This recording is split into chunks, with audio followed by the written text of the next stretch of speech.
Big love, peace, honor, respect. Salutations. Om Namah Shivaya.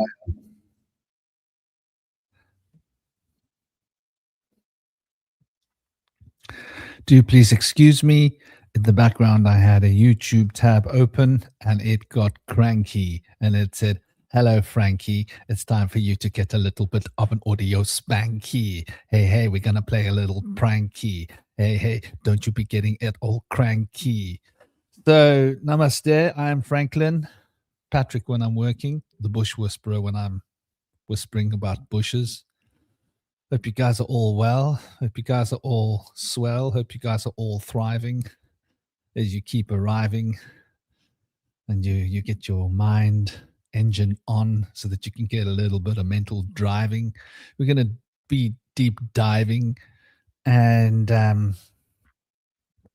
think it's going to be a continuation of previous conversations. Yo, big love, namaste. We got Howard and we've got Gaz in the house. Hope you guys are smiling. I see my hair looks a little bit unfair.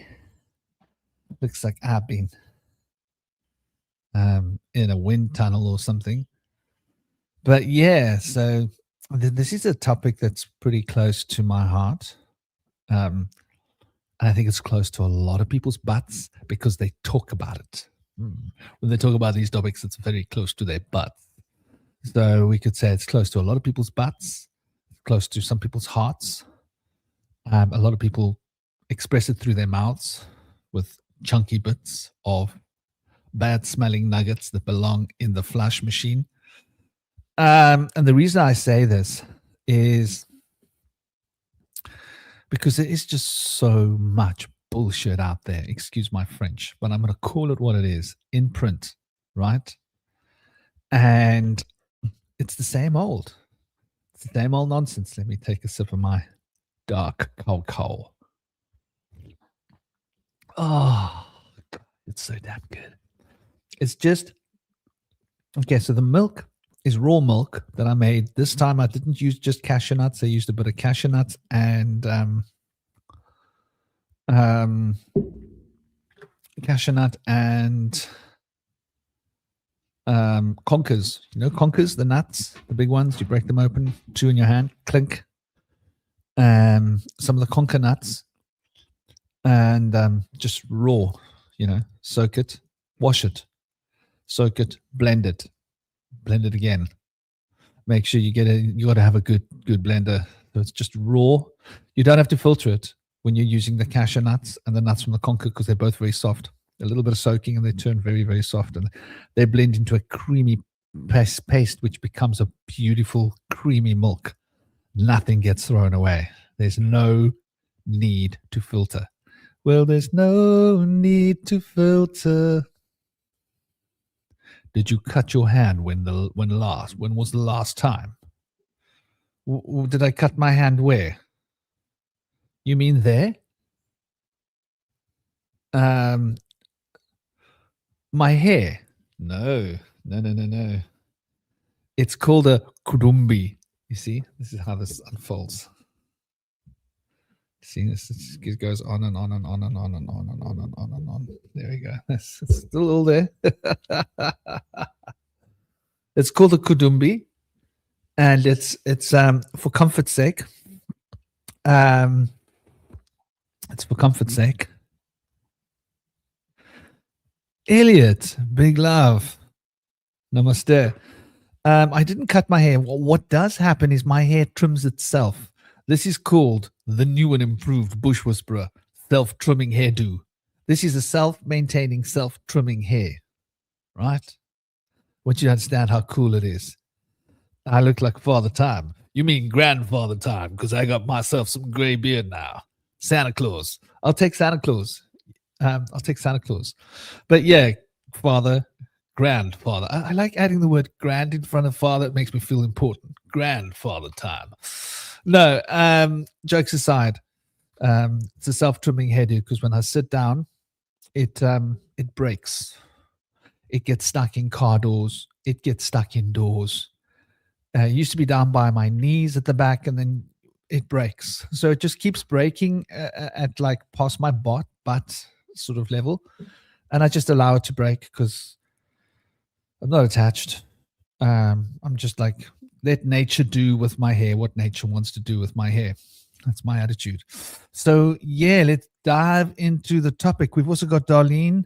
Namaste. Welcome, dear Darlene, as well. I hope you are good. Howard, you can almost taste that cocoa. Oh, yeah, man. It is pretty damn good.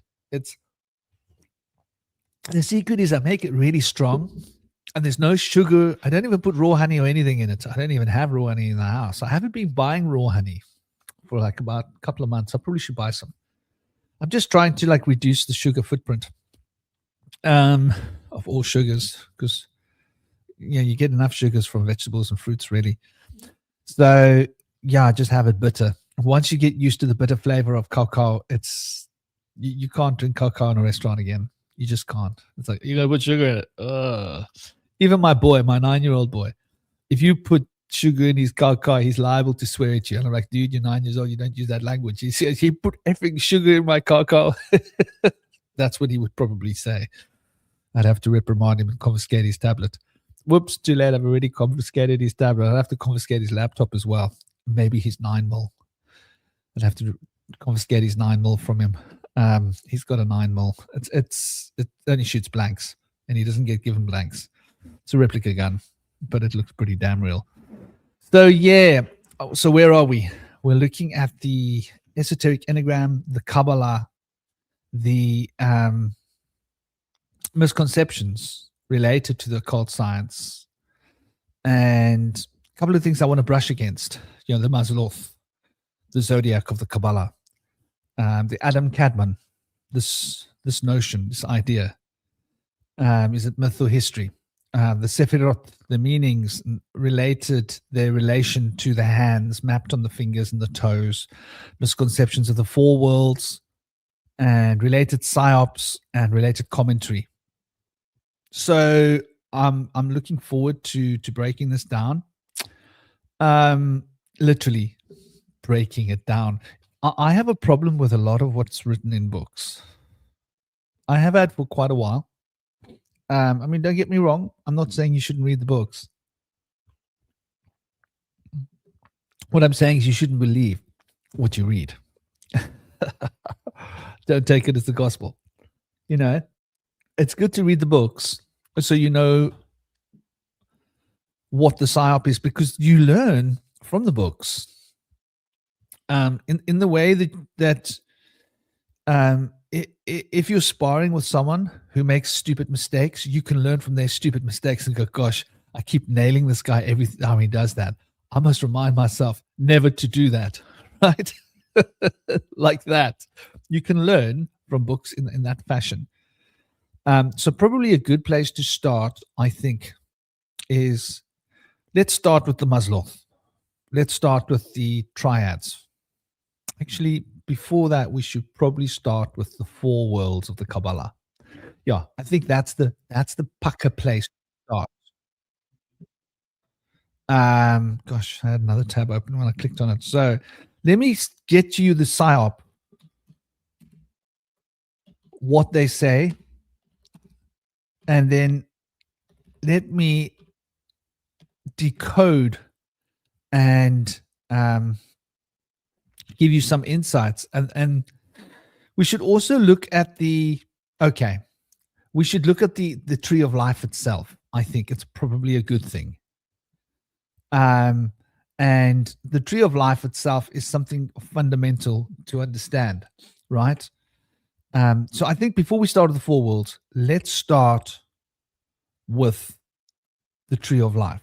Sorry to be so disjointed, but this is real time. I don't have a plan per se. It's just something that's on my mind that's been bugging me that I want to talk about.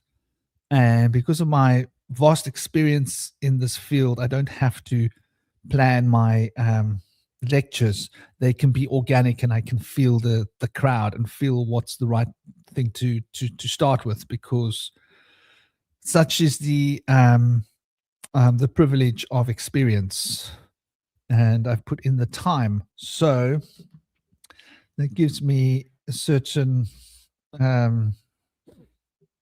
an affinity.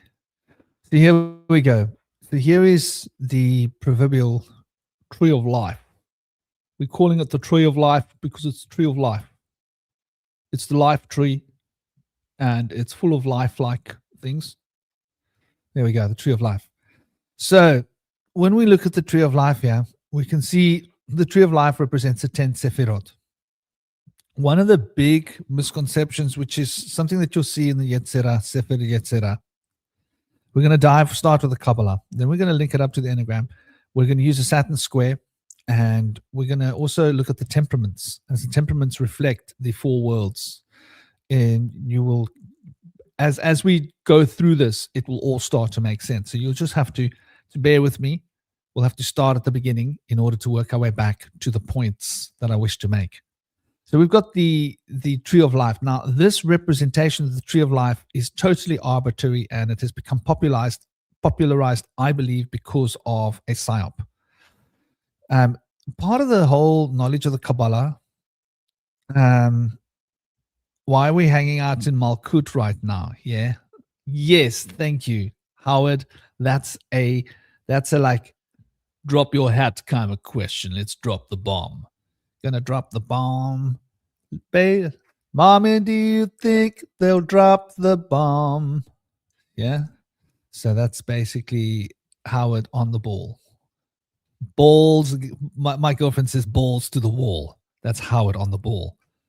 And so here we have the tree of life. Malkut, as Howard's pointing out, is the sephiroth, the final sephiroth. Now, this representation is incorrect. I want to point that out again. It's very specific within the Kabbalistic lore that one should not be making the tree of life mundane. This is mundane. One should not be creating clear outlines of the tree of life in such a fashion, because it causes you to think of the spheres in this dogmatic way. And dogmatism is toxic and dangerous when it comes to the Kabbalah, because the Kabbalah is a way of thinking, and it involves essentially numerology. So if you want to understand what the Kabbalah is it's numerology. That's what it is. Plain and simple. As simple as a popped pimple. That's why we're not going to call you Dimple. Now, my sense is this. The Enneagram are the 9 spheres. These are the 9 spheres that are outlined by the Sufis as the nine spheres. The Norse people speak of it as the 9 worlds. These 9 emanations or 9 potentials. They have both an esoteric and an actualized expression. This is important to understand. The yin and the yang, the internal and the external, expressed both in the macrocosm and expressed in the microcosm. And because of the nature of the fractal universe that we're living in, these truths that are both symbolic and actualized both hold precedence in different ways. We'll get to this a little later. So when we look at Malkut, notice, let me take the chat away for a moment. Let's take it away. Take it away, take it away, take it away now. Take it away, take it away. Do you notice that Malkut has got 4 colors? Now, according to the Hermetic Kabbalah, and I have broken down the story about the Hermetic Kabbalah. I believe the Hermetic Kabbalah did not evolve from the Jewish Kabbalah. That is a lie. And I want us to understand this, because the Kabbalah was essentially verbal, non-written. It only started getting written at a particular time. Do you know that there are very old lore writings of Hermetic Kabbalah that might not be under that label, but the notion? And so when we speak about these 9 spheres or the 9 enneagrammic expressions, we are speaking about this. And we will explain to you when we look at the Enneagram why there are 22 paths. It's not because of this thing, why there are 22 archetypes, why the ancient Egyptians, when they were developing this Phoenician, or when it was being developed from that people that moved through time to become the Phoenicians, why they used 22 major arcana images, symbolic representations that became the expressions of the tarot and became the expressions of alphabetic letters that became the language that we're mostly speaking based upon a phonetic tongue. All of this comes back to sacred geometry, and it's mapping how sound, vibration emanates, becomes physical. So there are 9 actual spheres of activity. What is Malkut?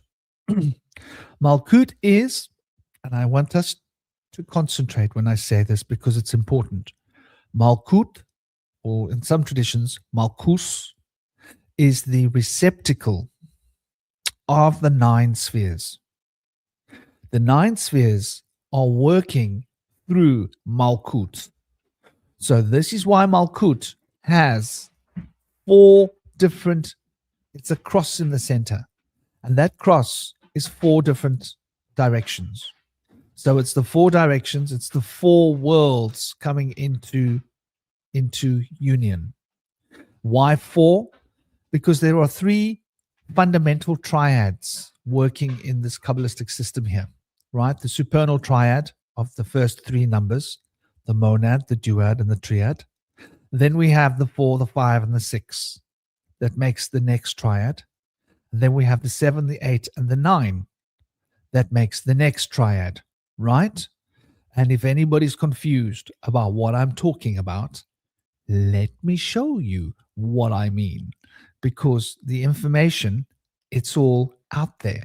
You just got to take a look and it shall reveal itself from beyond the places of a book.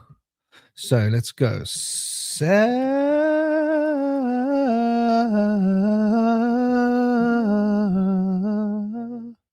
What just happened? There we go. It happened, ladies and gentlemen. So Saturns Square. Now, if we observe the Saturn Square, what do we see? We see the triad that's drawn in green, 1, 2, and 3. This is in the sigil. We see the second triad separating the triad from above from the triad from below. The 4, the 5, and the 6 represented as a linear expression here. This is what we're talking about when we speak about the axis mundi, the 4, the 5, and the 6, right? 4 plus 5 is 9 plus 6 is 15. 15 breaks down to 6, right? 1 plus 2 plus 3 is 6, right? Then we've got 7 plus 8 plus 9, right? 7 plus 9, 7 plus 8 is 15, right? Plus 9 is 24. 24 breaks down to 6. What do we see? 6, 6, 6. I want us to understand what's going on here because this is importante. It's a very, very importante to understand why is the numbers 666 so very, very important. And never, ever you will use them in Italian cooking because a pasta doesn't taste good with the numbers. A 6, a 6, a 6 is on the plate. So the reason is fundamental to understanding the structure of the hexagram as it fits into the cube and as this is expressed, right, through the octahedron, which is space-time. We can see this. We can see this in the way that the sacred geometry is expressed by the 64 vectors of the chessboard, the 64 vectors of the vector equilibrium. Buckminster Fuller outlined how this math works. And we can see it in the 64 trigrams of the I Ching.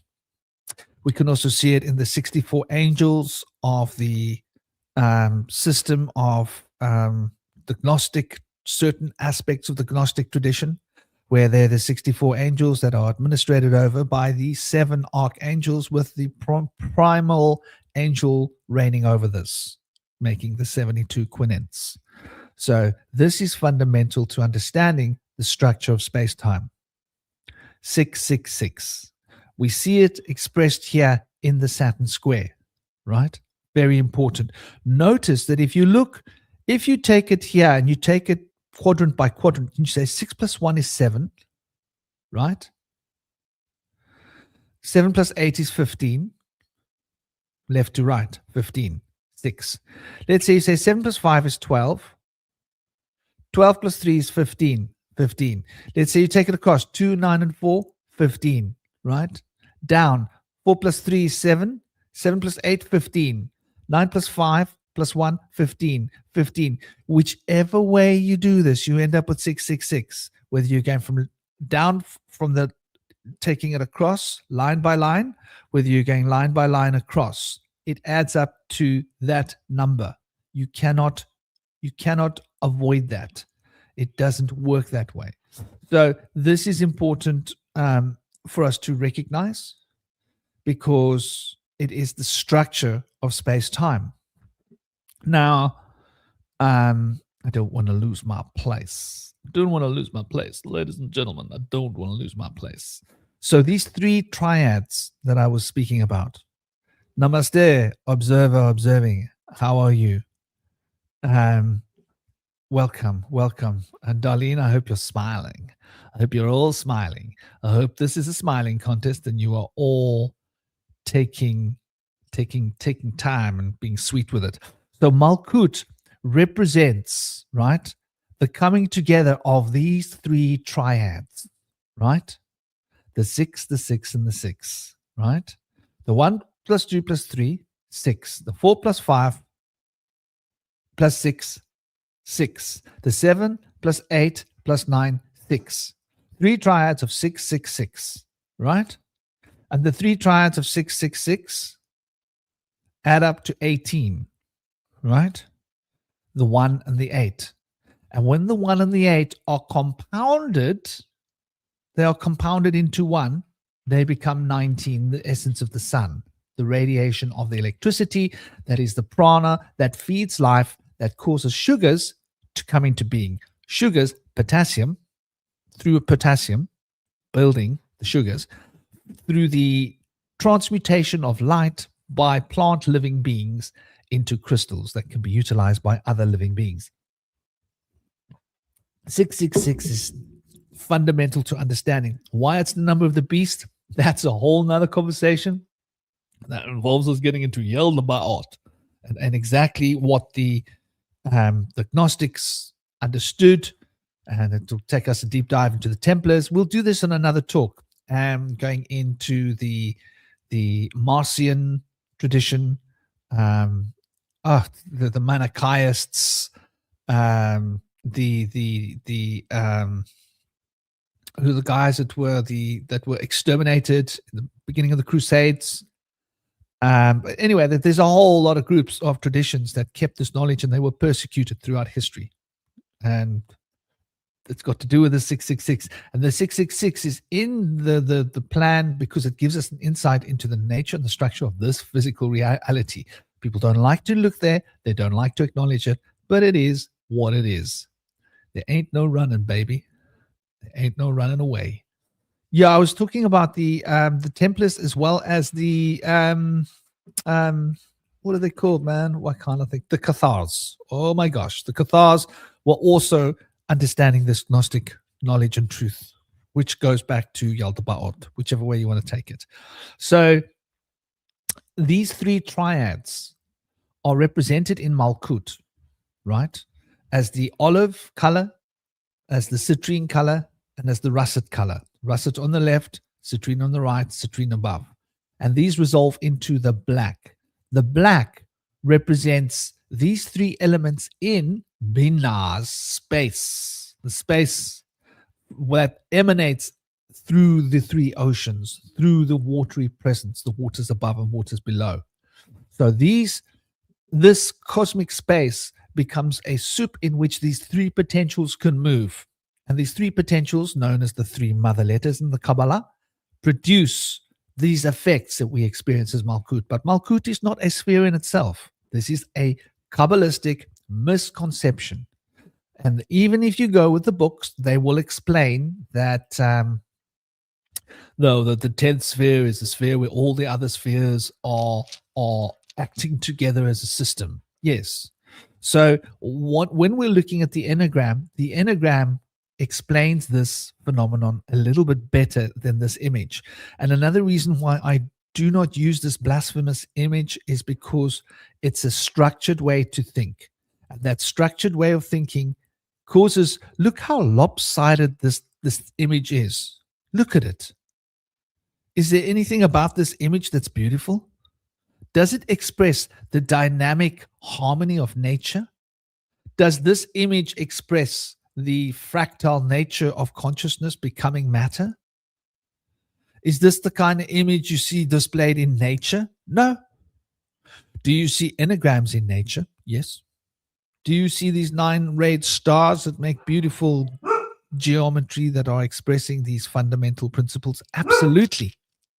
So I like to keep my concepts in alignment with nature and use nature's own language to explain concepts. This is the bowel movements of an over celebrated intellectual mind that has gotten top heavy and has ended up mouth farting all of this brown blubber everywhere that people wrote into books. And we can probably say it's largely due to the likes of Agrippa and others that this became so standardized in the occult model. Welcome, Mind. I hope Mind. I hope you're well. I hope you guys are having a great day. Dobra Mosfera. Big love. Namaste. So yeah, the occult PSYOP is there in order to mislead people so that people become attracted to this Kabbalistic word, the idea of the Kabbalah. They give out a lot of truth in these books, but the truth becomes polluted. It's sort of like giving someone a recipe for how to make medicine, but telling them to put too much of one ingredient in so that the medicine becomes a lethal toxin, right? Poisonous and dangerous. Let's use an example. The arm prick adventures of 2020. The medicine became poison. Indigo? No. Come here. Come here, my girl. I've got people coming to my home now, so do please come here. Come here, my darling. Come sit next to daddy. Come here. There we go. You sit down next to daddy. We don't need to bark. Okay? You don't need to be scared. Yeah, so daddy's a girl abuela. Huh? So daddy's a girl abuela. So hopefully she won't bark. I'll just sit here and stroke her while I talk, and that should keep her nice and calm because she knows her daddy's got her back here. And she's okay. All right? Okay, so don't need to bark. Daddy knows what's going on. Daddy's fully in charge here. Don't stress. So we've got one of the owners' family coming to just look at the house. They're trying to figure out what they're going to do with this house. Because the lady I rent from, she passed away last year. And Ori, you come lie here with me too. Come here. Ori's not barking out of threat. Ori's barking out of like, let's play. Come here. Come here. Come lie down here next to Indigo. Come on. Down here. Down. Okay, he's got his spot. He's got his spot back there. Good. So, yeah, a lot of this PSYOPs nonsense has become a real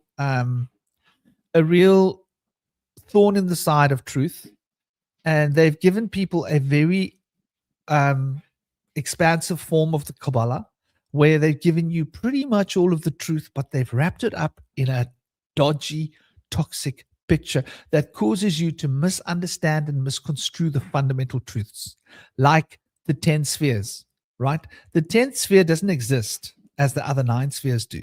The 10th sphere exists as an octave, the next octave of the 9 spheres. This is a deeply occulted esoteric truth. Lie down, Indigo. Yeah. Lie down, yeah, my darling. This is a deeply occulted esoteric truth. I've got to keep a check on her, otherwise she's going to go and bark. This is a deeply occulted esoteric truth that is a big problem, and it causes us to misunderstand. The moment we take that out of the picture, right, we remove that. Let me give you another insight into these spheres, right? So we've got Kether, which means crown, right?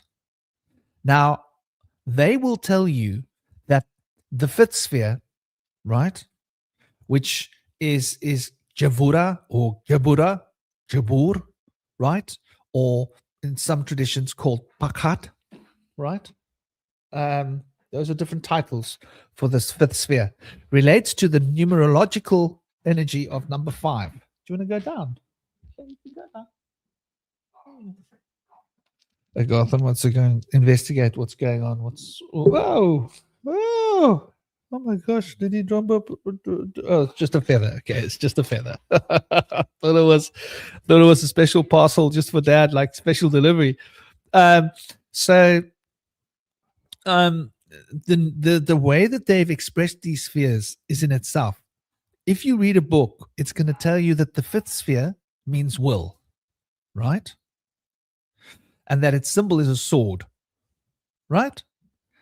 Now, there is truth in this, but it's occulted and it's hidden and it's become a lie, right?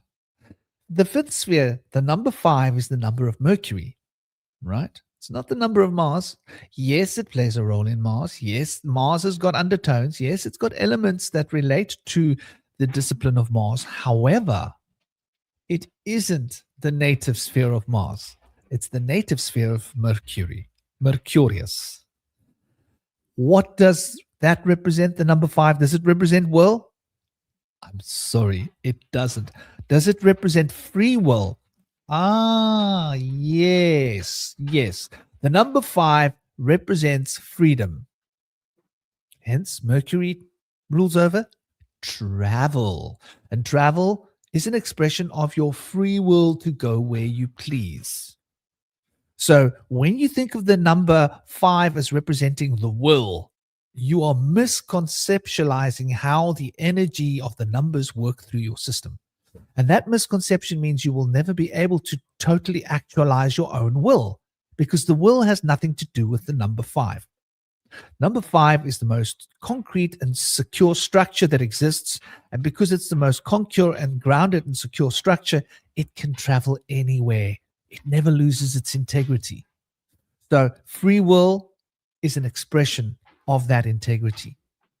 So when you think of number 5, and you see them talking about the number 5 representing will, 5 represents free will.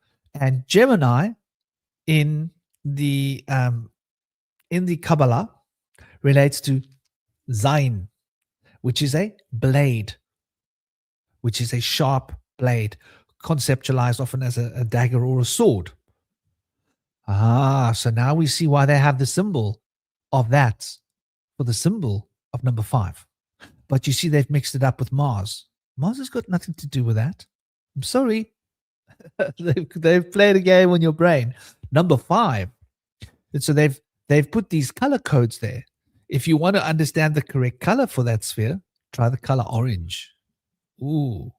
Orange is a color of free will. It's a color of expansiveness. It's light. Yeah, the range that light can. It's the freest expression of the color of light.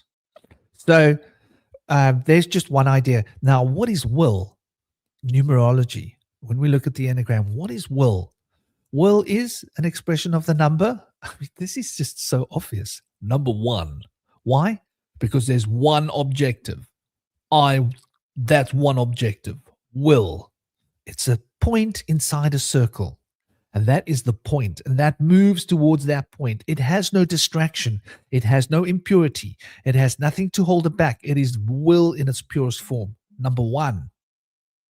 Right. Now, how does number 1 interact with number 5? That divine purity of will, as will is, which is the sun. Number 1 is the sun. When you understand this, if you read your books on Kabbalah, they will tell you that if you want to connect with the first sphere, contemplate and meditate on one point. People go, oh, wow, 1 point. Yeah. Then they tell you that your will is related to number 5. What has happened when you think of your will as number 5? You put the impurity of Mercury into the solar house. What does this do for your psyche unconsciously?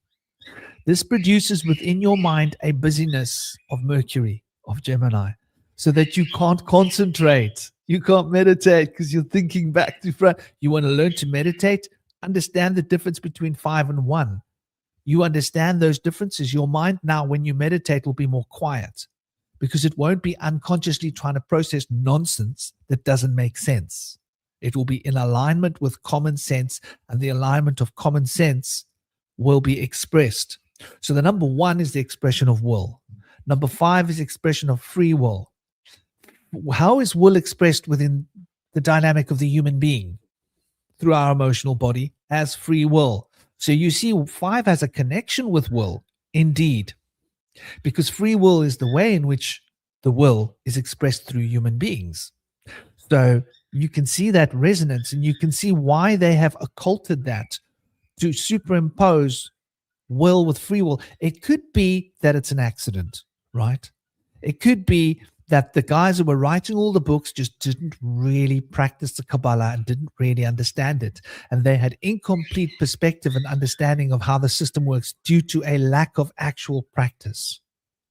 And this is another problem I've outlined in previous podcasts, that there is this problem with the people that were writing the books. They read books and wrote books about books that they read, written by people that had read books and written books about people that had read books that had written books about books read. At which point was there practice? Well, there wasn't any practice. It was just reading books, conceptualizing ideas. And this in itself is a fundamental problem. It holds us back from understanding the fundamentals and getting into perspective with what exactly it is that we're dealing with here. It's not going to provide any window into truth if we mix these concepts up.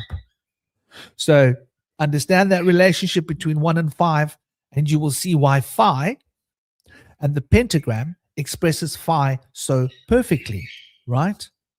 Which becomes 1, 1, 1, right? And then 2, because it's 1 plus 1. And then 3, because it's 2 plus 1. And then 3 plus 2 becomes 5. Now notice that from 1 jumping to 2, jumping to 3, those are 3 aspects, right? 3 emanative jumps of octave. And those 3 emanative jumps jump the 4th jump, and they become 5. So 4 is the mystic number of 5, because it takes 4 jumps to become 5. So 5 is the midpoint, 5 fingers, right? 5 toes, 5 limbs. There's a reason why the human mechanism is built according to this geometry, because it expresses the sacred expression of phi in the universe. And this is why 5 relates to life and freedom, right? The number of man is the number 5. Often you will see it represented in different occult texts. This is the deep esoteric understanding of this. So there's just one example of how they have misled you. Let's look at the Mazloth, for example. I think I mentioned the Mazloth in the somewhere in the text. Did I? Did I mention the Mazloth? I hope I did. The Mazloth, aka zodiac of the Kabbalah. Okay, here's another classic misconception. They will tell you that the number 2 is the number of the Mazloth, right? This is what the texts will say. This is what the rabbis say in their Kabbalistic texts, which was never supposed to be written down. You've got to understand, these people are lying. The people that did know the truth lied in the texts, and then the other people that followed those texts and copied those texts were just too stupid to know that they were copying lies. And the people who lied for a damn good reason, because they noticed that the information was getting out and they wanted to control it. They didn't want it in everybody's hands. So they had to produce a misleading version of it, just enough misleading of it so that it can't be challenged as truth, right? If there's 2 different texts and one person's written down some absolute truth, all they had to do was popularize a version of the text that's almost the same as that, slightly different, but a few fundamental errors. Sort of like, if I don't want you to learn to build a house and somebody has freely put the architectural plans out on the internet for you, I've just got to get those plans and make a couple of structural dangerous points and make that become viral. so that when you see those other plans, you'll think that those must be a mistake, because all the other plans, the viral versions, are exactly the same plans, just there's a mistake there. And then people can go out and talk about TikTokers and YouTubers with shorts and stuff of how that mistake is there, and basically rub it out of existence. And then my occulted version would be there. And if you build your house like that, your house collapses, and then you have to come to me, the real architect, and I'll give you the real plans for how to build your house. But then you'll have to give me money. You see how that could work? This is what we're talking about on a more esoteric, energetic level. So the Mazloth represents the 12 signs of the zodiac. It's the macrocosmic wheel. And these 12 signs of the zodiac are emanations of the 7 potentials, which are emanations of the 3 potentials, which is an emanation of the divine will. So the 1 becomes 3, the 3 becomes 7, and the 7 becomes 12, right? And these 12 express the 9 potentials, right? Which is the cardinal, the fixed, and the mutable, right? And these 3 elements are expressed throughout the system. And so when we recognize this, we recognize how these 3 elements become an expression of these 3 triads, because each element fits into the other one of its kind. That's why we have 3 versions of 3, right? There are 3 sixes, and they're not the same 6, but the 3 sixes are part of a synchronous 18, which is a synchronous 9, which is the Enneagram, which is the system that the Kabbalah is modeled upon. So the Mazloth, you will be told, is related to Chokmah. Chokmah is the number 2. I've never heard more diddly pot bimble bomble in my life. They may as well be vomiting into a bucket and flushing it down the toilet and calling it, calling it a divine expression of truth. Because the number 2 is the house of the loon, the luna, the house of the moon, right? What does the moon represent? Polarity, and it represents potential. It represents the powerful potential. So we have the divine emanation of will, number 1. And that divine emanation of will produces a potential, which is the number 2. The number 2 as the potential is then expressed as form, because that potential takes form to embody the essence, the seed of the will. That form is 3. The form of 3 requires space through which to act, to manage and express the will through the potential of 2, through into the form of 3 that becomes imprinted upon the space through 4. 4 represents space, right? This space then needs to be bound. The binding of this space is bound through the 5, right? And the pent up energy is then controlled and limited. The limitations of 5 give definition and meaning to the space. You hear that? Definition and meaning. Are we speaking about Gemini? Definition and meaning, communication. Number 5, Mercury, definition and meaning. I hope we're paying attention. We're getting insight into just how much PSYOP there is in those books, how dangerous they are if you believe them. The definition and meaning of the number 5 that is now produced the movement, right? Because the definition and meaning produces a movement.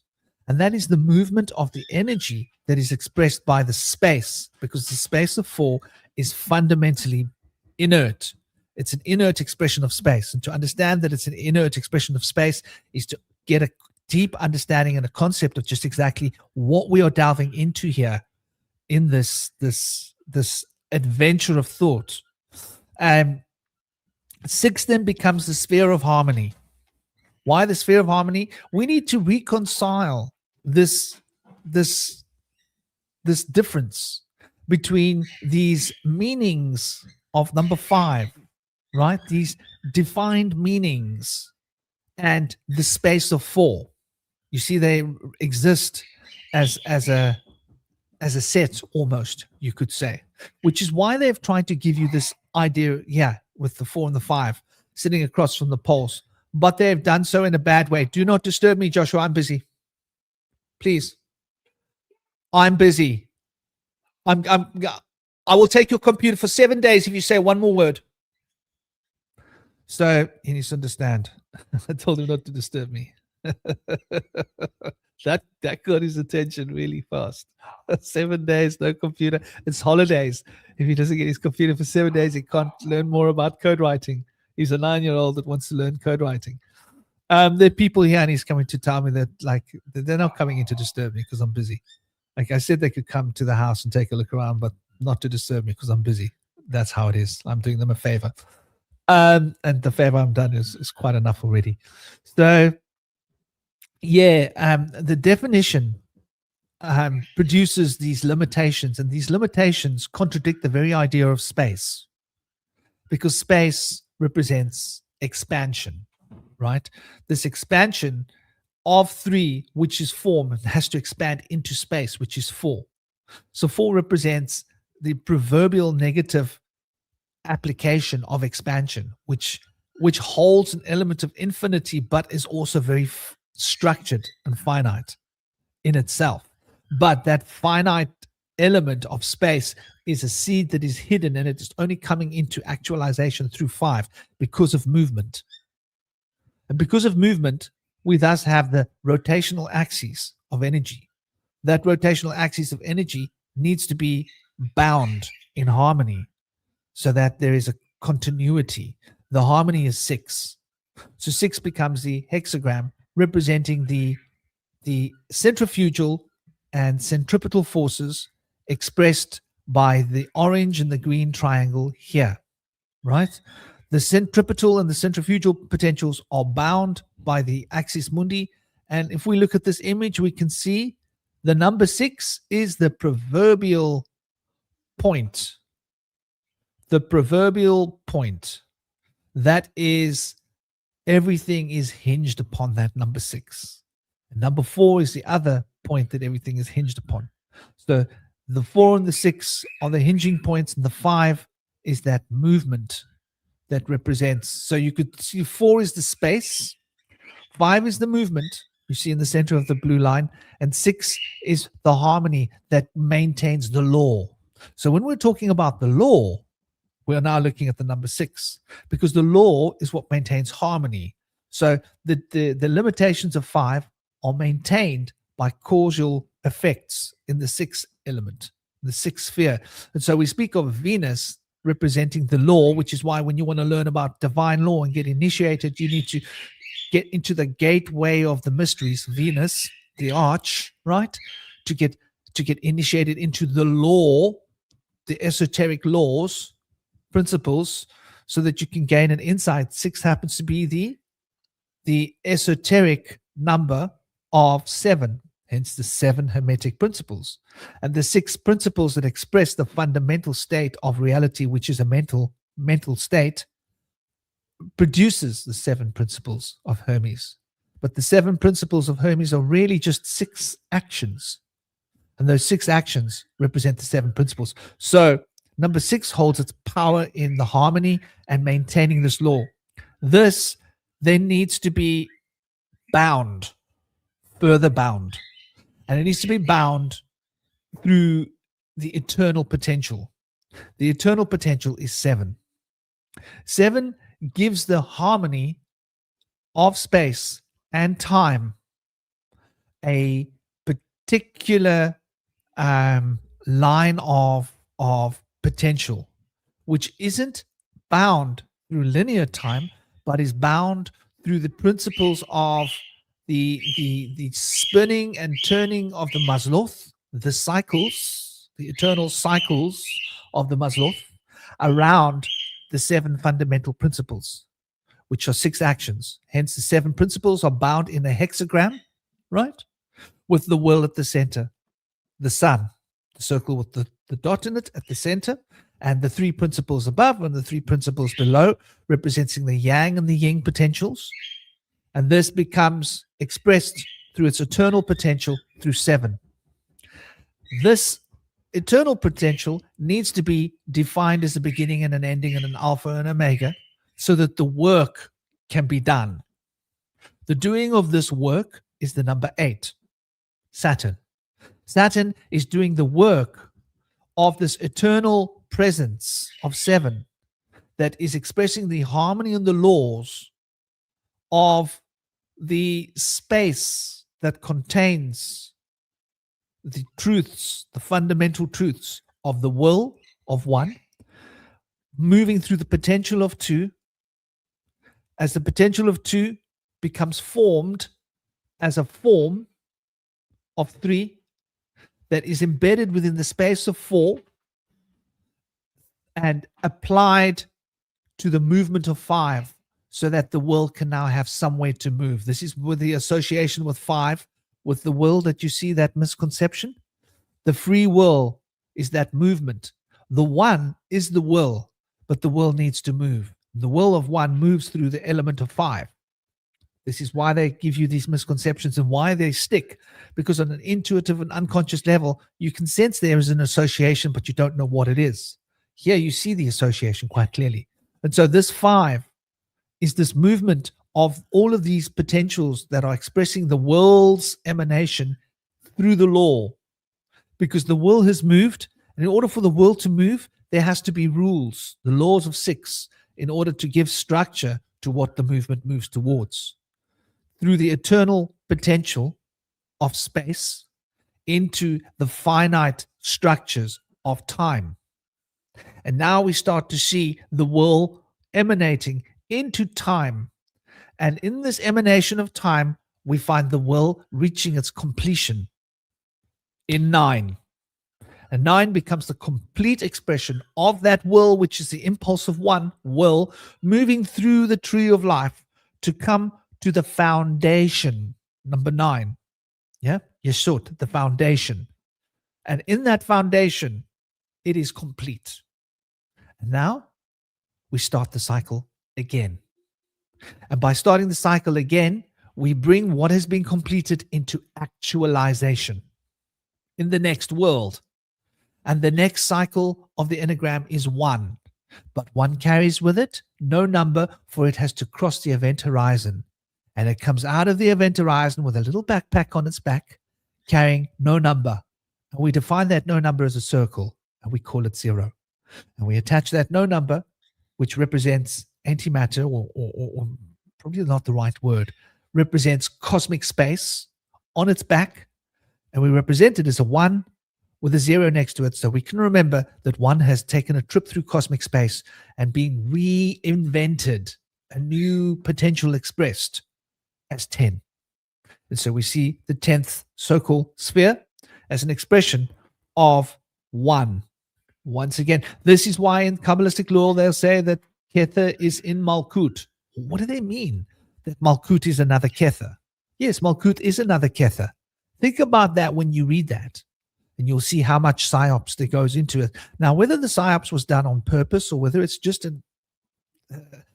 because the idiots that wrote the books didn't know any better, I honestly don't know, and I honestly don't care. Because a PSYOP is a PSYOP. Whether the person who gave it to you was ignorant, or whether the person that gave it to you was fully knowing, it's still a PSYOP.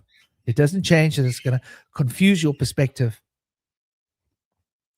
of reality and give you this misconception. So we've gone now through the tree of life, through the Enneagram, right? The true Enneagram, the tree of life. And it's brought us to understand how these concepts are sort of, how they've been occulted. And you might notice that the expressions that I've given you of the 9 numbers are more in tune with these expressions. When you look at the Saturns Square, it will make a lot more sense. So let me entertain you. Ooh. Don't even ask me why I had a Robbie Williams track running through my head. Now, this is really annoying.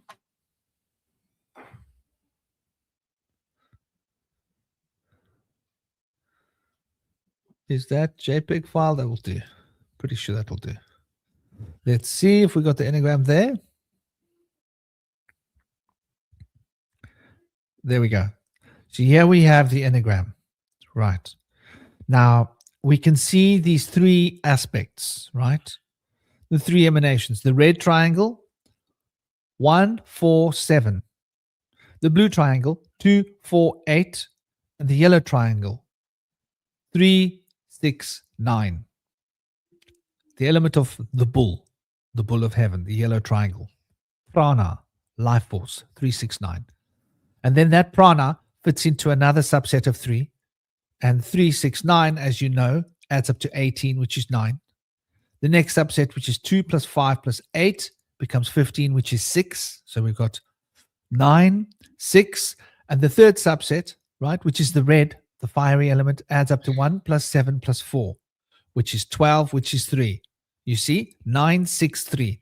So 3, 6, 9 within the yellow subset, the yellow triangle, which is the expression of the bull of heaven, which is the expression of the prana of the element of air, is expressed as 9 that fits into a subset of 3 triads that produce 9, 6, and 3.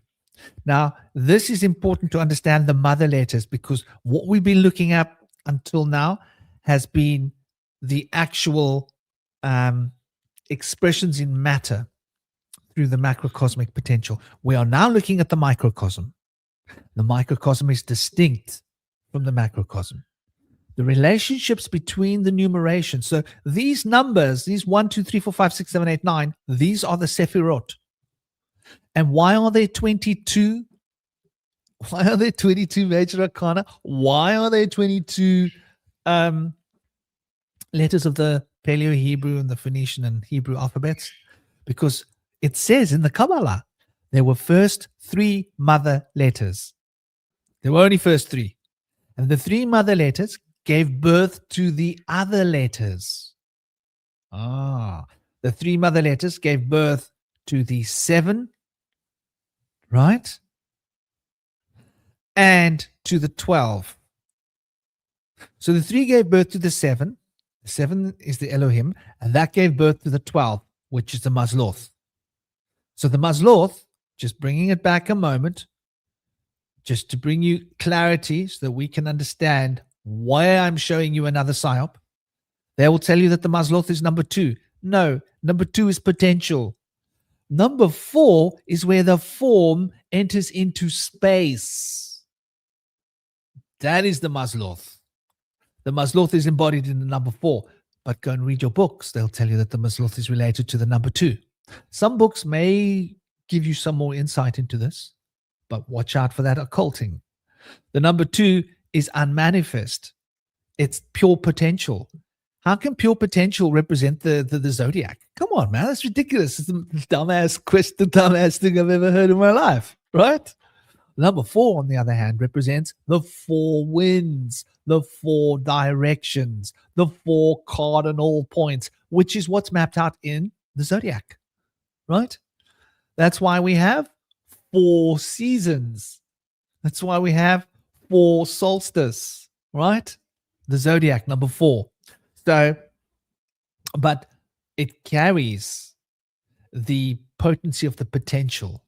And the potential of the zodiac acts as a seed within the heart of number 2, but only as a seed.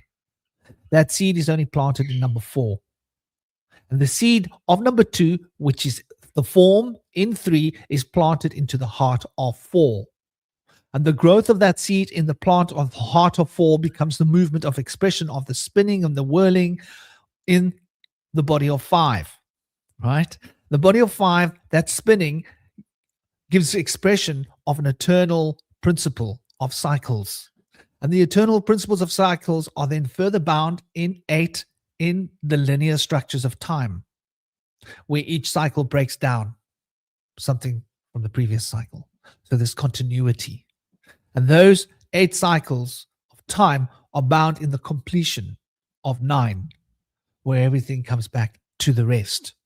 And the rest of 9, the final resting place of 9, is the final egg, the beginning, the space without number from whence everything arose. So you can see it's a movement that moves across the water, and it ends up back where it started. in the point of rest before it took numeration. So both number 9 and both number 1 touch that hallowed place. This is why you'll find in the ancient times the number 9 was so highly mystified and expressed by the Sufis and various different traditions, and they speak about it in the Vedic tradition of the 9 planetary influences. That's why they draw to this day a 9-sided astrological chart. They've got different types that they draw, right? One of the types that they draw is very similar to, if you look at the image that I've used in the center of the thumbnail for this picture, that is not a Vedic thing, but you'll look at it and you'll see I've added in and I've shown you how the 4 tempers work. The 4 tempers are related to the 4 worlds, and that's where we're going to dive in now. We're going to show you more misconceptions, more, and I'm just giving you a set of flavors, a set of images, so that you can see how many mistruths there are and how many things have been misconcepted and occulted by these books that you're reading, so that you can understand. If I am pointing out these half-truths and untruths, how many more are they hidden? And they are hidden and they aren't easy to see. You will only experience this through practice. And I don't mean practice. I don't mean practicing for 1 year or 5 years. I mean practice. Multiple times per day, spending lots and lots and lots of time and energy practicing day after day after day, month after month after month, year after year after year, decade after decade after. And then these things start to become relevant because you see them, you experience them on the inner planes directly, and there is no need for these books or concepts or any rubbish. All of those books hold you back from being able to experience this directly. I want you to understand how the mind works. Fill the mind with rubbish and nonsense, even if it's mostly true. That rubbish and nonsense will become a hurdle that restricts you. So, the Mazloth is rooted in 4. So 4 becomes expression of the Mazloth. 4 is knowledge, right? 4 on the Enneagram represents stagnancy and its worst, crystallization, right? It is the builder. Now, do we see why the number 4 is the builder on the Enneagram that I've created here? Just as these words are just words that I've chosen. Achiever, well, you can achieve things by the steady cycles of time. You can work upon what you did before. The next cycle, you can add to that. The next cycle, add to that. And the next cycle, add to that until you've built something, right? So achiever becomes expression of the number 4. But that's the act of building is the number 4 because it involves crystallization, right? You can see optimization of number 3. That's form, right? Form optimizes. Number 2, empath, right? 2 is the M path. M represents water. Water represents resonance. Resonance represents the potential of vibration. And the path of that vibration is a pure potential of everything in the universe, right? And number 1, the leader, you notice led, it points back to number 8. So 1 and 8 have got a mystical connection, right? And that mystical connection of 1 and 8, you can see it there as that green line, right? And so you'll see these relationships. They're very important, right? Lead can be turned into gold. Hello, what are the alchemists on about? So the metal of number 1 is gold. But gold and lead are connected. This is why you can turn lead into gold. You can actually do it. It can be done if one has the particular affinities and knowledge to do it. So we have all of these different elements here. The adventurer of 5. 5 adds vent. What does a vent do? It allows air, prana, life force to move. To add vent is to invent. The inventor is also. So the adventure of 5 is to bring prana flowing through the system, the movement, so that the number 4, which is crystallizing, can now move these crystals around so that the whole thing doesn't just become stuck and inert, right? And art of number 6, to art is to be, right? To be is an expression of number 5. The free will of 5 is an occult realization of the potentials expressed in 6.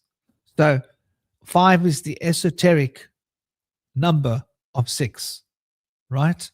And when we recognize this relationship, we see that 6, art is being. To be an artist is to be. You have to be in the moment and allow your being to express being, and that's called art, right? Whatever form that is. It's got to do with the expression of being who you are. So 6 becomes expression of harmony, and these laws that govern who you are, when they are bound in a state of harmony, you can just allow your natural free will to flow through you. And the flowing of that free will of number 5 through you in number 6 becomes an expression of art. Then the mystic, right? What's the mist? The mist is that you can't see through the mist, right? You can't see through the mist, but you can see that there's something there. In order for the mist to clear, you have to have clear parameters. When the clear parameters are moving, what is space as we see it? We see space as moving time, or we see time as moving space. Sorry, what is time that we see it as? We see time as moving space, right? In number 7, you can't see the moving space, but you're aware that there's space moving, but you can't see it. Why can't you see it? Because the parameters have not been set between the beginning and the end. The beginning and the end, the parameters of Alpha and Omega, are set by the Lord of Time, number 8. The Lord of Time in the 8th sphere sets those parameters, and so we have a clear lineage of time, a linear structure that we can work with. And that linear structure of time is how we can see.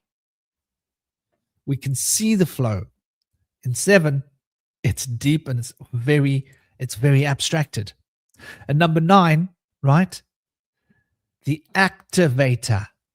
That is the action of the new reality. That is the completion of all of these 8 principles. And so 9 becomes that expression of completion. And now what was in the will of 1 has moved through the entire series of spheres till it becomes an action. And a defined action defined by the number of 8, which is the mystic number of 9, but experienced as an action of 9. And once this action has found its completion, it resolves itself back to the center of the Enneagram, where there is no number, right?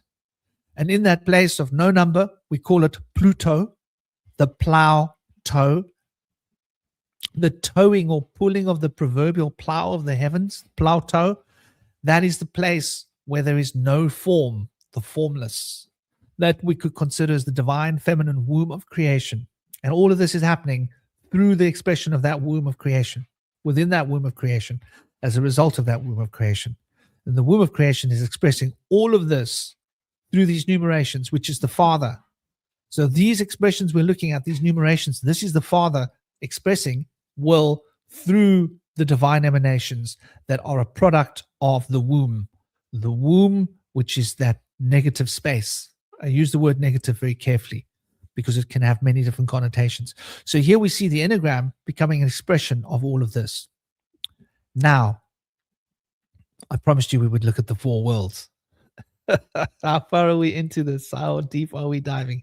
108. I wanted to end this in like around about an hour and a half. So I've got a bit of time. So the 4 worlds are really important. The 4 worlds, as we mentioned before, are the 666 emanations of the 3 triads, the 1, the 2, and the 3, the top triad, the 4, the 5, and 6, the middle triad, the 7, the 8, and the 9, right? And we see these triads expressed here, right? The blue line's a triad, the green line's a triad, and the orange is a triad. And these 3 triads are expressing these 3 fundamental principles, 666. And we notice that all 6 of these are expressed as a subtotal sigil. And that sigil becomes the expression of time through matter, right? Very important to understand that. Time through matter. Hence, it contains all 9 aspects of the Enneagram. And the fact that it contains all 9 numbers, all 9 aspects of the Enneagram, means that it is in itself complete. And the action of completion of time in matter is what we're looking at when we look at the Saturn Square. So this then relates to the four worlds. So the first world, Atzilut, right? That's the fundamental plane of existence. From a shamanic perspective, we call this the divine realm, right? From a Vedic perspective, we would call this the causal plane.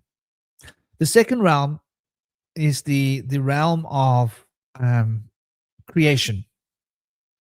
This is the 4, the 5, and the 6. What did I say about 4, 5, and 6? Why is it called the realm of creation? Because understanding the true meaning of these numbers will explain this to you. The 4 is the space that holds the form of 3 that is carried by the potential of 2 to express the will of 1, which is will. And so these 3 aspects of will are bound in 4, right? And 4 becomes activated by 5, right? And the activation of 5 brings that to the harmony of law.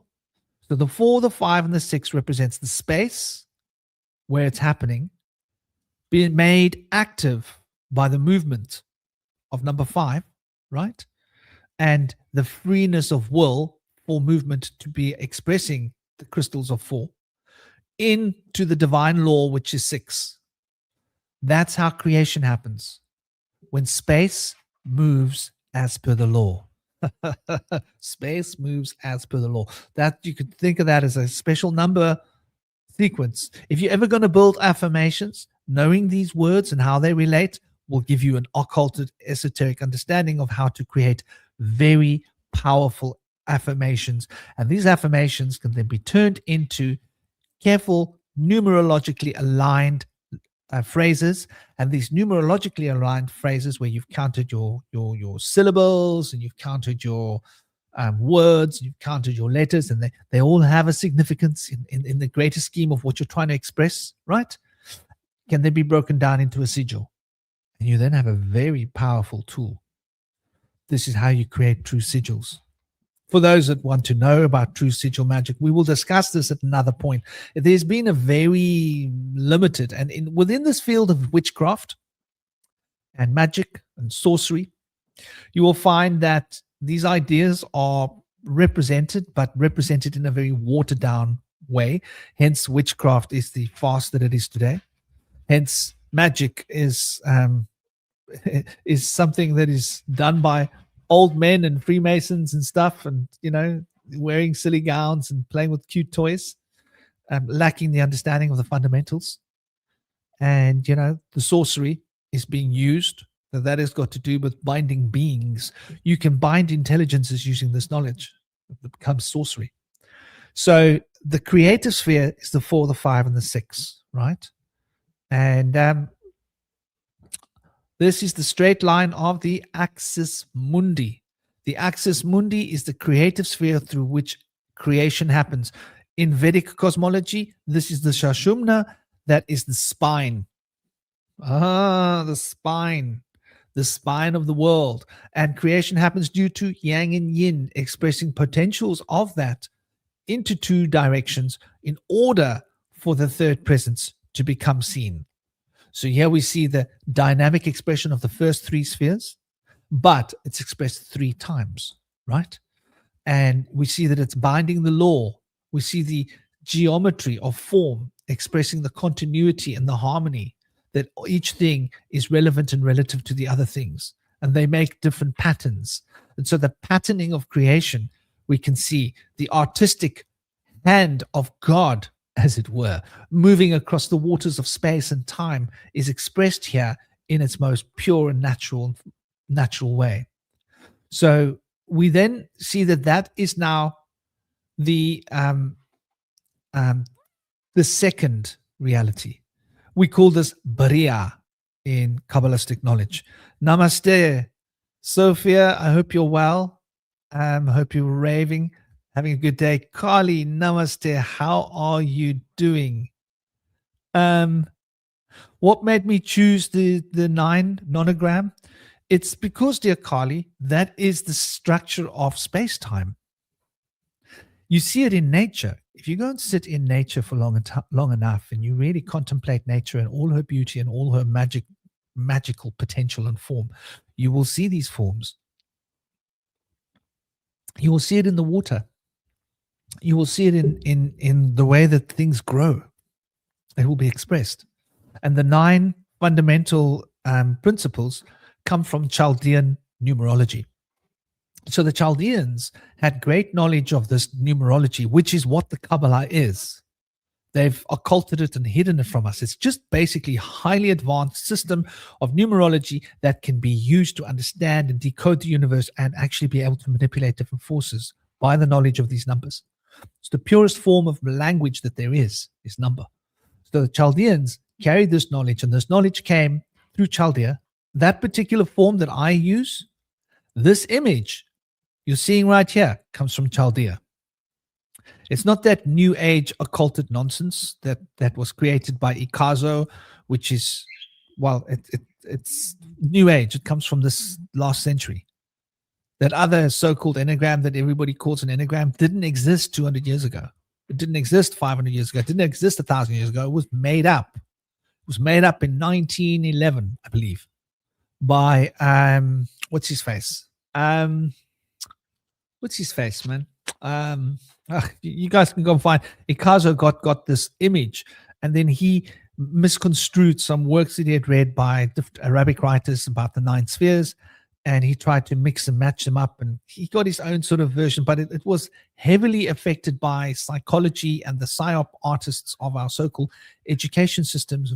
Those are controlled PhDs and doctorates and all that nonsense. They got hold of that Enneagram system and they mangle it up so that the numbers are not in state of continuity. And if you do not understand the essence of what the numbers mean, it's pointless. It's as useless as as wet wood for making a fire. My kaka is cold, but it's still yeah, so this is a very ancient symbol. Where this is a fairly modern symbol. How old is this symbol? It's only a few centuries old. They fed us this mumbo jumbo. This is opposed to the other symbol. We look at this symbol, and this symbol is at least 3,000 years old. More like 4,000 or 5,000. And I reckon they got it from the sacred geometry from the Akkadians. And at least 4,000 years old. At least 3,000 to 4,000 years old. In fact, we've got references of this being in coming from lore from that point, and it was stored by the Arabics. Obviously, we had these crazy fundamental Christians that ran around burning all the books, burning everything they could get, defacing every piece of knowledge that they could find. Luckily, the Arabic people, respect to them, kept the knowledge alive, and they had massive libraries where they saved everything, and thank God they were able to protect it from the crazy Catholics that were out there on book burning sprees. You see, the problems with the Catholics was they'd like murdered everybody who knew the truth, right? The Cathars, the Marcians, even the Manichaeists got a lot of flack. The Gnostics, they'd basically taken them all and wiped them out. And then anybody else who tried to hold the knowledge was accused of witchcraft, and they were burnt and they were tortured, and they had pretty much washed all this sacred knowledge away. So witchcraft had lost its roots. Magic had lost its teeth, right? The occult was hidden, became highly occulted. The only people allowed to know the knowledge of the witchcraft, of the occult, of magic were those that were the priest fathers. And that's how the Jesuit order was formed. But this is the ancient, thousands of years old version. This is the modern, few hundred years old version, right? This modern version is so occulted, it's so messed up, it's so twisted, it's not even funny. So I'm getting back to the 3 worlds, which are essentially the 4 worlds. I'll explain to you how. The third world, so we said the second world is Bariya, which is the forces of creation, right? And these creation then have to have to produce formation. So the fundamental state of reality, which is the first Atzilut, needs to become creatively impregnate through the creative presence, right? So the creative essence is female. Let's just be clear about this. In its nature, the first essence is the king, right? That's Atzilut. It's masculine. It's an expression of will, how will expresses itself. The second is female. It's how the will is received and how that receiving of the will becomes an embodiment, right? Then the third sphere, which is Yetzirah, is taking the fetus and the baby of Bariah and bringing it into the world, actively birthing it. Once again, active expressions. So we now have another masculine element expressed here because it's expressing action, the action of bringing the seed of the original potential into creative womb, where the womb of that seed is now taken out of the womb through action to be put into the state of potential completion. So the 7, the 8, and the 9 becomes the sphere of formation. So they haven't lied to you with regards to these terms specifically. You want to come up? Huh? There's a kitty. Oh, she's a moody little bugger, huh? She's a moody little bugger. Yes. Oh, what's it, Daddy? I want attention. This little Bubsy wants attention. So you're going to slip, buddy. No. You're not jumping off there. You're not jumping off there. You're not jumping off there. Where do you want to go? Huh? Where do you want to go? So the expressions of this, yeah, do you want to go down again? Tell you what. I'll let you choose. You can go down. No, you don't want to go down. You can go there. How's that sound? So sorry about that.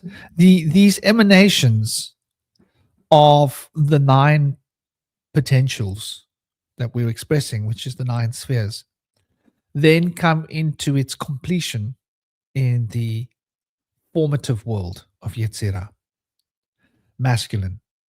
As a result of the creative world of Bariah acting as a womb, so that the masculine expression of Atzilut can reach its point of completion. Now, in the process of these 3 worlds, right, bringing the point of the will to the finalization of completion in 9, this becomes in itself an entire process. This process is thus holding all 3 of these worlds in a state of harmony, which is revolving around the number 6. Why 6 is important, why it is a gateway to the mysteries. So this is why we have Malkut representing the Asiya, the 4th world. Okay. Now, where's the occulted part? So far, I haven't really shown you too much. Okay, here's where the occulted part is. Pay attention, because this is where it gets real. Right. They will tell you that Atzilut is archetypal reality. It's not altogether untrue. It's not altogether untrue. But it's more like, I would call it primeval reality. Probably a better word. The archetypes are expressed through Bariah, the creative. Right? This is the archetypes that become the fetus, as it were, of creation. So the fundamental, we can use the word archetypal because it does sort of carry nuances. I think primeval is a better choice of words, but that's my personal nuance there. The reason that will help us is because then we can see that the creative world is where the archetypes operate. Now, they will tell you that the place where the archetypal worlds well, archetypal potentials are expressed is the creative sphere, which is Bariya, which it is, the second world of emanations. However, they will tell you that that's related to the intellect and to the mind. And I'll be like, yeah, okay, this isn't untrue, but here's where they catch you. They catch you with a double left and a right hook, and then a left uppercut, and then they finish the story with an MP that adjusts the shape of your forehead and your head a little bit, right? and then they grab you in the bottle opener under the arm, flip you over onto your back so that you land on your back and you winded as well. That's what they're doing to you. How are they doing this? They tell you that Yetzirah, the sphere of formation, is about emotion. And at which point we go, hold on. Woo, woo, woo, woo. You should have alarm bells ringing. You should have alarm bells ringing at this point. If you aren't having alarm bells ringing, you're not paying attention. The sphere of formation is the third reality or sphere or series, or the third series of emanations, if you will, which is Yetzirah. It's masculine. Masculine is active. Are emotions masculine and active? Or are thoughts masculine and active? Can you, the emotions are more just something that we experience. We become receptive, not active in the sphere of emotion, right? The sphere of action is the sphere of thought. I can act through my thoughts. When I'm thinking, it's like I'm doing that with my mind. I'm doing that. I'm thinking this. I'm doing that. I'm doing this. I'm doing this. Emotion isn't like, oh, I'm emotion and feeling this. No, these feelings are like currents that we just become aware of. It's a receptive. So the emotional sphere is actually the astral sphere. The astral sphere is actually Bariya. Okay. Now they say it's intellect. Well, let's get down to this. It is intellect, but they've misconstrued what intellect means. Intellect means learning, intellecture. Okay. But we've rationalized that intellect is just rational logic. Yes, it is, but it's also emotion. You see, we've been taught that the emotional intelligence is null and void, but there is an intuitive element to learning. There is an intuitive aspect to learning, which is feminine. So what Bariya represents is that receiving of thought and receiving of emotion. That is not us actively thinking. They've given you this misconception that causes you to make this issue. When thoughts just come to us, we don't call this thoughts. We call this a concept. Oh, okay. Concept. Yes, concept. It's an abstract mental field that we can sort of experience, but it's not something that we are doing. Thinking, we are doing it. We are actively projecting little thought missiles. And the thought missiles are like little parts of a concept, but it's like looking at each little straight line on the curvature of a circle. It's each little action straight line, but on the whole, it's a circle. When we're looking at Bariya, we're looking at the whole, we're looking at the circle.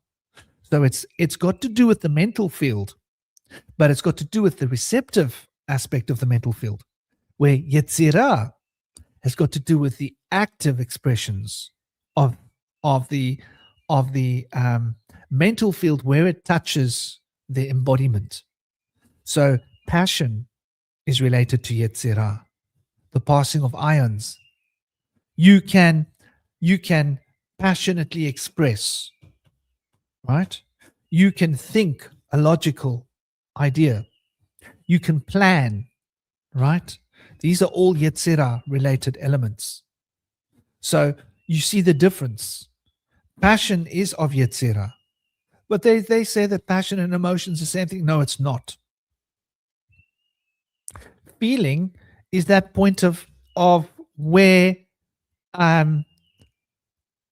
the where the emotion finds its most expression. But it's still an impression. Feeling is still an impression. But it's where the most amount of expression is found of emotion, where emotion is more abstract. Emotion is far more abstract. And that abstraction of the emotion is what brings to us. So the feeling of number 6 is what carries the emotion, right? And the emotion lives in, you've got the emotion, the one star, and you've got the feeling, the other star, right? And the emotion and the feeling make a polarity. This is within the sphere of Venus. So to understand the differences, the nuances between Bariya, the sphere of creation, creative potential, which does encapsulate emotion. And by the way, we're speaking about intuition. We're speaking about intuition, the ability to intuit information when we're speaking about Bariya. When we're speaking about Yetzirah, we're speaking about the logical application and the passionate expression. So there are subtle differences between the elements of Yetzirah and Bariya that you will not find in books, because they will occult it and give you some broken down, simplified version of it that actually misleads one. And so now one will go around thinking that emotion is the sphere of Yetzirah. No, emotion is as close to the divine as we can get. It's as close to the emotion as the divine as we can get, because the emotions are such an abstract current of information that's the divine feminine speaking to us. And that divine feminine speaking to us is really the embodiment of the creative force, the creative potential, which is Bariya. And Yetzirah, once again, a masculine expression, is the passion. Passion is we get the emotions, they flow through us, we feel the emotions, and because we have felt the emotions, we have a passionate reaction to the emotions, and that's our active expression and active reaction to a feminine potential, which is masculine passion. See? So the passion belongs in Yetzirah. And so the third world represents this. And so you see how they have occulted and they have superimposed Yetzirah upon Bariya and Bariya upon Yetzirah, inverted it. And this inversion produces ignorance, because then we cannot understand the differences. Dinner making. Nice one, Howard. I hope you're making good dinner, man. I hope you're having good food, brother. So these three worlds then find themselves resolved into the fourth potential, which carries all three. And all three potentials are carried into the fourth potential. And so this becomes the receptacle of these three potentials. So the Enneagram is thus expressing itself across the divide to create a new octave potential. I use the word octave in terms of a new cycle of 9. And the new cycle of 9 begins with 10. So 10 is really 1. What happened was you got 1, 2, 3, 4, 5, 6, 7, 8, 9. 9 went into a dressing room, became 1, but put on a different coat. Came out, now 1 is acting like 10.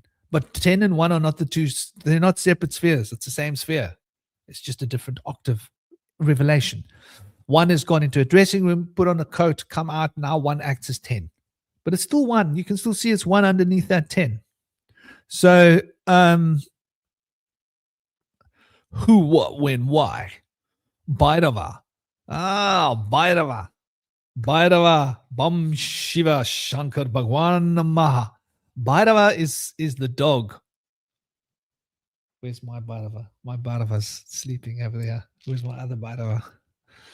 Bhairava is an emanation of Shiva.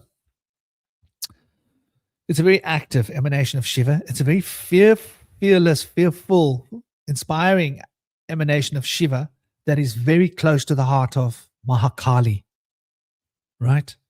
And so the Bhairava, you'll find the most Bhairava mandir, the temples up in,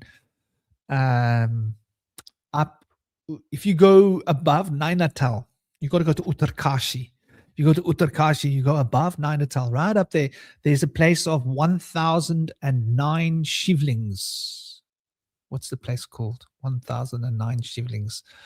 Anyway, it's up there, Uttarkashi, Uttaranchal. And that place, you will see the Bhairava temples everywhere and big, beautiful statues of the Bhairava. Essentially, it's the archetype of a dog. And it's got a connection with the moon, number 2, right? The potential and power of Mahakali as it's becoming embodied and expressed by the Shiva as this guru principle. So it's power. Yeah,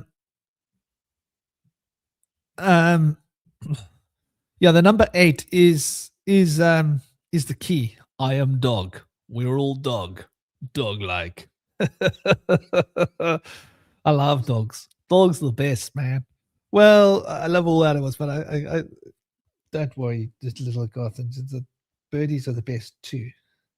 Kitties and snakes. I love snakes. Actually, I've got a lot of loves. Elephants. Oh my God. I wouldn't mind having an elephant in my backyard. But yeah, so the way that this information has been occulted is unfortunate, misleading, damaging to one's spiritual potential to move power. And it's disturbing to one's energy field to have these misconceptions imprinted into one's psyche, because it causes ignorance. It causes one to lose one's perspective, lose one's way. So here is just another expression of how these occulted things have been mismanaged. When we speak about the Enneagram, that nonsense, that Ikazo, just go and look at that Ikazo nonsense that they vomited as an Enneagram. It's that stuff that's called an Enneagram. It's not even an Enneagram. I've mentioned why in previous videos. You can go and see there's an Enneagram conspiracy in my videos, not in my live, in my videos. All of this is in my lives. I generally prefer live because it's more organic. I just want to have an organic conversation with people. This is how I would teach the workshop. If I had a group of people here in front of me, I would stand up and this is how I would teach. Video makes it feel weird, like you want to edit this video and change, like this doesn't seem as authentic to me. I think videos are made to diminish authenticity, in my opinion, because it's all about the finished package as opposed to the raw experience. And so people can lie. They can present themselves as having knowledge that they don't have in a video, but in a live, they can't get away with that, right? There's a difference between live and video. Like there's people like Magic Lacrosse. He's always doing live because the dude's got some real knowledge, right? The dude's got some, and you'll find that people that do videos are like, they get loads of views and they get like, lots of big followings and stuff, but they're just sitting there reading from a book, putting it down, recording a piece, reading from a book, recording a piece, reading, and trying to sell themselves as having knowledge that they don't actually have.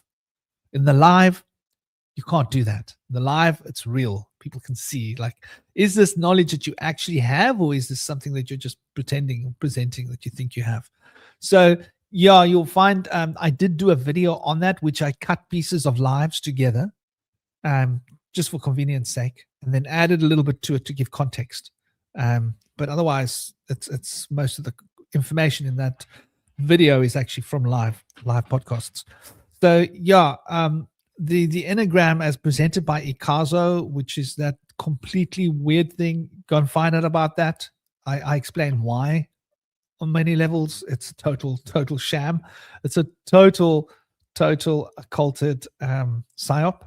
And I also think it's important for us to recognize, the Saturn sigil.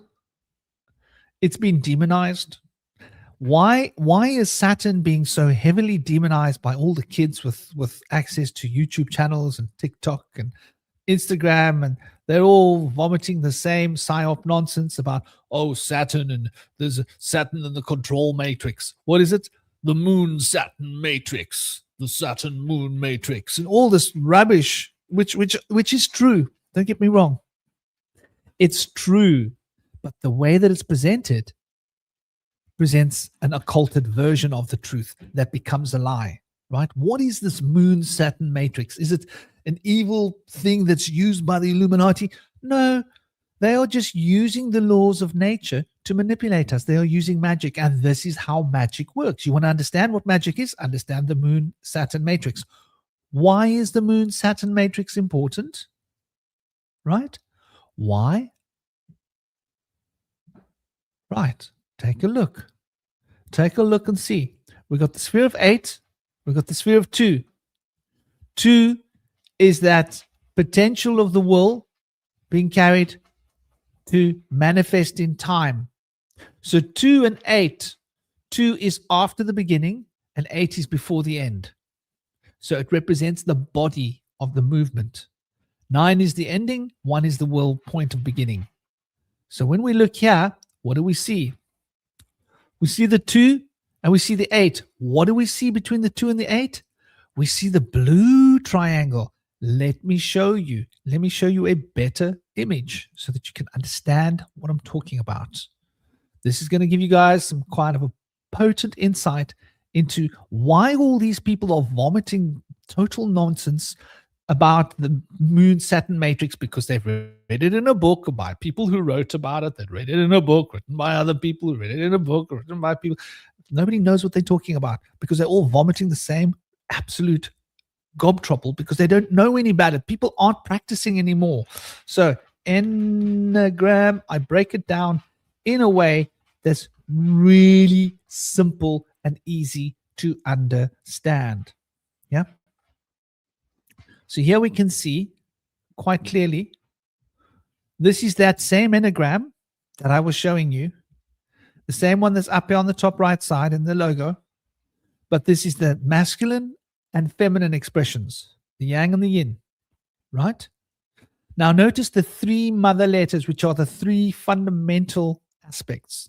The 5 plus the 8 is the 13, plus the 2 is the 5 is 6, the triangle of harmony, right? 1 plus 4 plus 7 is 12. That's the Mazloth expression, right? Which is 3. This is the triangle of form, fire. Then we've got the 3, the 6 plus 9, which is 18, which is the triangle of completion, which is prana, which is air. So the triangle of completion, which is prana, which is air, completes the polarity between the triangle of form, which is the red one, and the triangle of the blue triangle, which is represented by the hanged man, which is the triangle of law. So the triangle of law and harmony needs to be impregnated by the principle of form. And so these two become a synergetic expression, and they are bound in harmony by the triangle of air, which is the triangle of completion, right? So, and we can see this. Where can we see this? Where do we see this very clearly? We see this once again. This is why I want you to understand. If it's the truth, it's the truth, and you can see it. It's simple. It's here in the Saturns Square. Look at it. Saturns Square. There it is for you to appreciate it, right? So the triangle of 7, 8, and 9, right, is how it's expressed through the actualizing. When we're looking at the more subtle aspects of how this emanation comes to be, we need to recognize what's going on here, right? So we've got the 9, the 6, and the 3, right? We've got the 5, the 8, and the 2, right? 9, 6, 3, and 5, 8. Sorry, no. We've got the 1, the 4, and the 7. 1, 4, 7, and the 2, 5, 8. I want you to look at those numbers, just how they work. This is the 666 trilogy, right? Now, the 1, 4, 7 is carrying the power of fire, and the 2, 5, 8 is carrying the power of water as an expression. Now we can see here the 1, the 4, and the 7. Just take a look very carefully at what you see here when you look at these numerations. The 1, right? The 4 and the 7. It makes an interesting expression if you look at it very carefully, right? The 1 the 7, and the 4. Because the 1 and the 7 are two powers that balance 4. Can you see that? The 9 and the 3 are two powers that balance 6. I hope you can see this, right? So when you understand that the 4 balances the 1 and 7, the 6 balances the 9 and the 3, we can see that the 8, right? The 8 is represented as an opposing force of 2. And when we see that this polarity of 8 and 2 is being expressed here, we can see it quite clearly here, right? Take a look, right? Look at the 8 and look at the 2. These two opposing forces are resolved in 5. Because 8 is the dynamic time which is expressing the potentials of 2, but 5 is what binds them in that movement that can give 2, which is the seed that is bound in potential, its full expression into 8. And you'll notice that there happens to be 2 times 2 times 2 that produces 8, right? Or 8 divided by 2 produces 2. So there's this fundamental relationship that the element of water has, and it's all around Mercury. We call Mercury the sign that relates to travel against water, travel over water. Mercury was always blessed for this. So Mercury has a lot to do with maritime. Maritime and Mercury are connected in an astrological chart for these reasons. And 8 is the expression of the financial systems of trade. And money,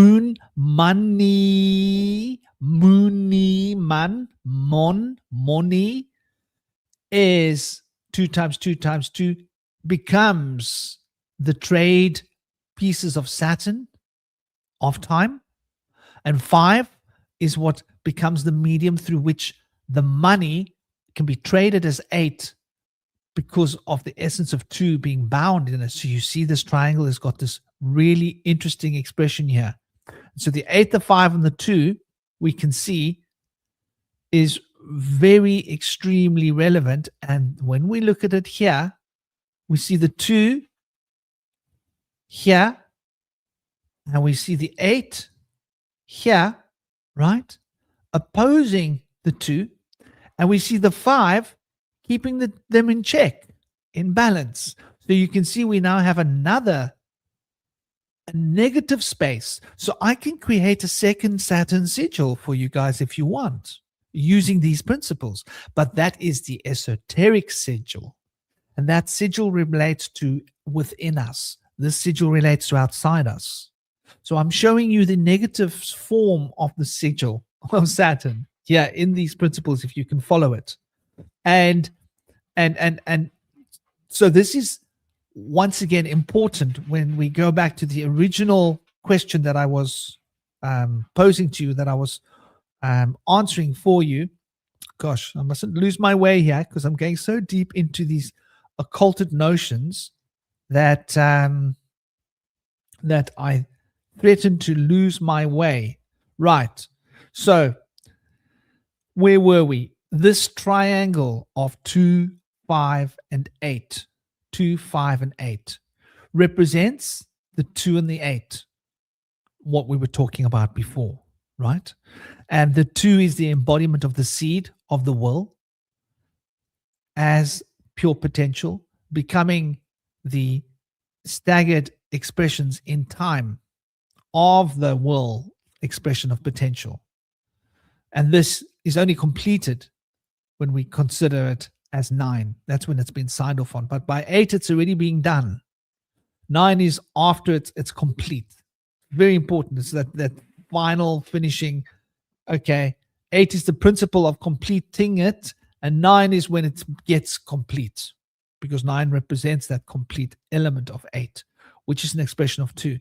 And this is really fundamentally important to understand. Because conceiving of this notion will give us an insight. Now, the 1, the 4, and the 7 are also interesting. The 1 and the 4, right, obviously share a relationship, right, a fundamental relationship. This is judgment.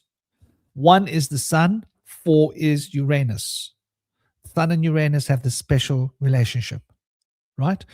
2 is the moon, and 8 is Saturn. The moon Saturn matrix. It's got to do with the waters, memory, programming the memory. This is why the magicians use the moon Saturn matrix, because they wish to reprogram our memory, right? And the reprogramming of our memory changes who we become. So this has got a lot to do with how the PSYOPs is engineered. It doesn't mean that the moon Saturn matrix is some evil nonsense like all the silly podcasters would have you believe, all the YouTubers and the TikTokers and all those short people out there that just spew nonsense from books that they've read, that they think they understand because they understood the words in the books, but they don't actually understand what it means on a fundamental level as it relates to the psyche itself.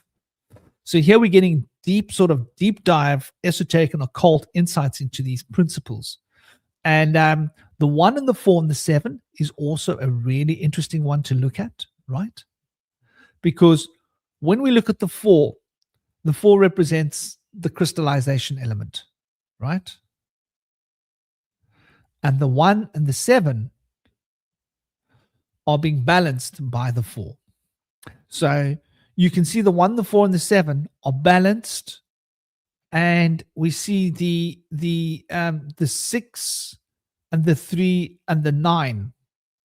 So we can see how the 1, the 4, and the 7, and the 3, the 6, and the 9, if we take it to this point, right, express, right?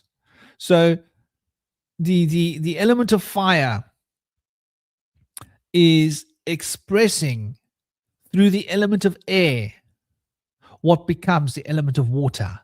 That's why they say the fire above, the air in the middle, and the water beneath. In Taoist alchemy, they have these practices where you meditate on the hissing sound of the hiss.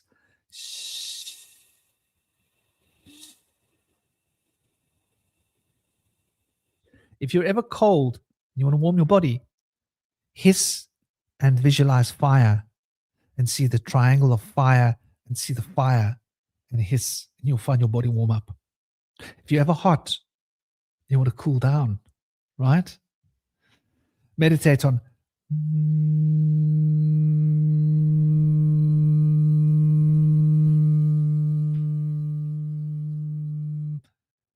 there's a visual component of the water in the lower triangle of the pelvis, right? The triangle of fire is your solar plexus. It's where your rib cage has got a triangle inside it. The triangle of water is your pelvis, which is like a cup, right? It's got a triangular element to it. And the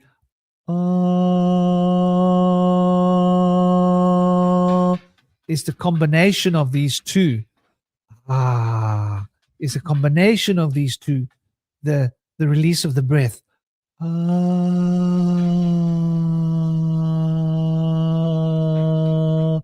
You find the heart resonating. The heart is resonating between all of these frequencies, carrying both the fire and the water.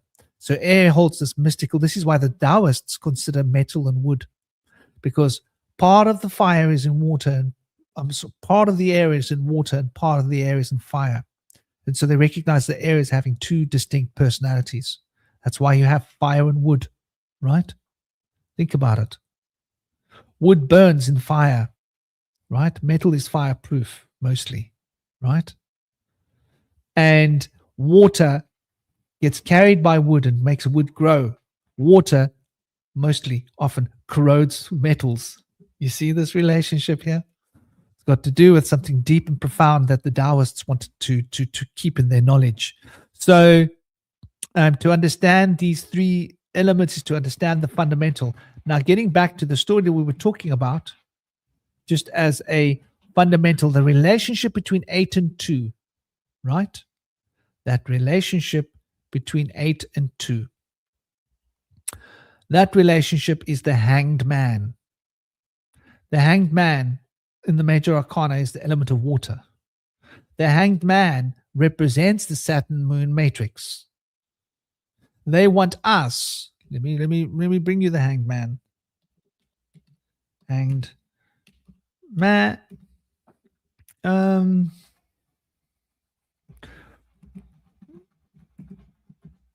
Just let me find a nice image of it so I can bring it to you. Get a little bit of it moving through you because I want to share it with you. That's how I'm going to bring it to you. Yeah. So we remove that from the screen and we start a presentation. Share the screen. There we go. Volume off. And there we go. Share. So as you can see, let's just check that it's come onto the screen. Yes, it has. Here we have the idea. Notice the T of Saturn. First point, very important. The T of Saturn, right? Notice the fire, which is hidden. You notice the fire? Why is that leg crossing? What was the crossing of that leg? Fire element is being cut off. The flow of fire is cut off. What do we see here? We see the water element. What do we see? The water, we see it's being captured by the arms. So we see the waters flowing out of the fire, right? So the hanged man represents the water that comes from fire. This is an interesting concept. The only reason water comes from fire is because fire causes water to come out. When you put a log on the fire, the water comes out of the log in the form of steam and dripping and what have you into the fire. You'll see this if you burn wood. So that sacred reflection of this watery element here is what we are looking at when we see this specifically. And so that gives us an insight into the exact specific nature of this fundamental principle being expressed here, which is the element of water. And you see the water is an expression of fire, but it's opposing the fire, but it's got to do with the evolution of what the fire becomes. And that's as a result of it being bound by air, for air dips into both fire and water. So understanding these baseline concepts will give us an insight into why the Saturn moon matrix is so important to understand occult reality. But all that PSYOP nonsense you've heard about, people writing about the moon Saturn matrix and it's this and it's that, they just don't understand, because they're not practitioners, that in order to work with occult forces, you have got to understand the relationship between Saturn and the moon, because it's the essence of the water element. And the water element has got to do with that which produces form, or form is produced within water. Water becomes that distributor of form. Rocks form inside water, right? Water produces crystallization. The crystallization of number 4 happens as a result of the element of water, right? So there we can see that relationship, which is the emperor, which is 8 and 4, right? The emperor, which is that producing an empire, if you will, of structure. The dynamic expression of 4 through 8 is because of this element of water. And the interesting thing is 4, I want you to recognize something here. This is occulted. The word 4 is the word fear in old languages. This is going like Dutch, Germanic, going into like old Proto-German and such. We've got the word fear. Fear is the word for fire, right? So 4 and fire have got a very close association. But 4 is also related to earth, right? But the water that comes out of the fire becomes the earth as a result of the air. So 4 contains all 4 elements, but it's the root of fire. And fire is where everything comes from. So to understand this, it's understanding the electrical potentials. and that everything is an electrical expression.